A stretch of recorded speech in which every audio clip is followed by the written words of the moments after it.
அன்பும் பண்பும் பாரம்பரியமும் நிறைந்த ஒரு மூத்த சகாப்தம் முடிவுக்கு வர இருக்கிறது. சோகம் கலந்த விழிப்புணர்வு பதிவு. வரும் 10 அல்லது 15 ஆண்டுகளில் அன்பாலும் பாசப்பிணைப்பாலும் கட்டமைக்கப்பட்ட மற்றும் தர்மத்திற்கு கட்டுப்பட்ட ஒரு மூத்த தலைமுறை உலகை விட்டு போக இருக்கிறது. இவர்கள் இரவில் சீக்கிரம் தூங்குபவர்கள், அதிகாலையில் சீக்கிரமே எழுபவர்கள், காலையில் நடைப்பயிற்சிக்கு செல்பவர்கள், வீட்டுத் தோட்டம் செடிகளுக்கு தண்ணீர் விடுப்பவர்கள், கருவேப்பிலை, பச்சை மிளகாய், மருதாணி, செம்பருத்தி செடிகளை தன் வீட்டிலேயே வளர்ப்பவர்கள், கடவுளை வழிபடுவதற்காக தானே பூக்களை பறித்து பிரார்த்தனை செய்பவர்கள், தினமும் கோவிலுக்குச் செல்பவர்கள், வழியில் சந்திப்பவர்களுடன் பேசுபவர்கள், அவர்களின் மகிழ்ச்சியையும் துயரத்தையும் விசாரிப்பவர்கள், இரு கைகளை கூப்பி வணக்கம் தெரிவிப்பவர்கள், திருவிழாக்கள், விருந்தினர் உபச்சாரம், உணவு, தானியங்கள், காய்கறிகள், அக்கறை, யாத்திரை, பழக்க வழக்கங்கள் அவர்களின் அனைத்துமே யதார்த்தமாகவும் மனிதநேயத்தோடும் இயற்கையாகவும் எந்தவிதமான நாடகத்தன்மையும் கலவாமல் இருக்கும்.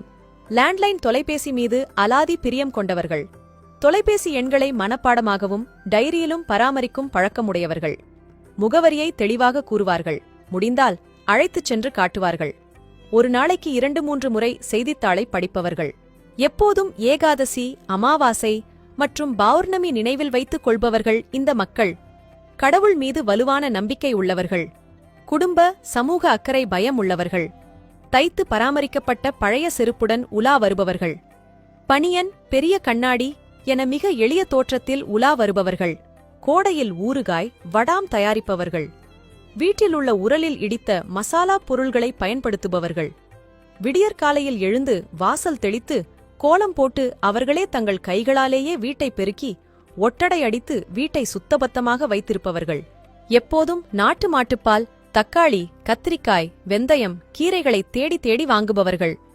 இவர்கள் அனைவரும் நம்மை மெதுவாக விட்டு செல்லிருக்கிறார்கள் என்பது உங்களுக்கு தெரியுமா? உங்கள் வீட்டிலும் இப்படி யாராவது இருக்கிறார்களா? ஆம் எனில் நீங்கள் மட்டுமே மிகவும் கொடுத்து வைத்தவர்கள். அவர்களை மிகவும் அன்பாக கவனித்துக் கொள்ளுங்கள், மரியாதை கொடுங்கள். தங்கள் வேலை நேரங்களிலும் பொது வேலையாக சங்கம் போன்ற நிகழ்வுகளிலும் கலந்து கொண்டனர்.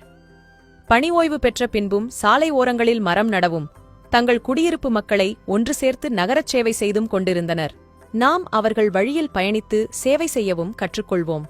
அவர்களிடம் வாழ்வியலை கற்றுக்கொள்ளுங்கள். இல்லையெனில் அவர்களுடன் ஒரு முக்கியமான வாழ்வியல் என்னும் அதிமுக்கிய வாழ்க்கை பாடம் அழிந்தே போய்விடும். அதாவது மனநிறைவு, எளிமையான வாழ்க்கை, உத்வேகம் தரும் வாழ்க்கை, கலப்படம் மற்றும் புனைவு இல்லாத வாழ்க்கை, நமது கலாச்சாரத்தின் வழியை பின்பற்றும் வாழ்க்கை மற்றும் அக்கறையுள்ள ஒரு ஆத்மார்த்தமான வாழ்க்கை எல்லாம் அவர்களுடன் மறைந்துவிடும்.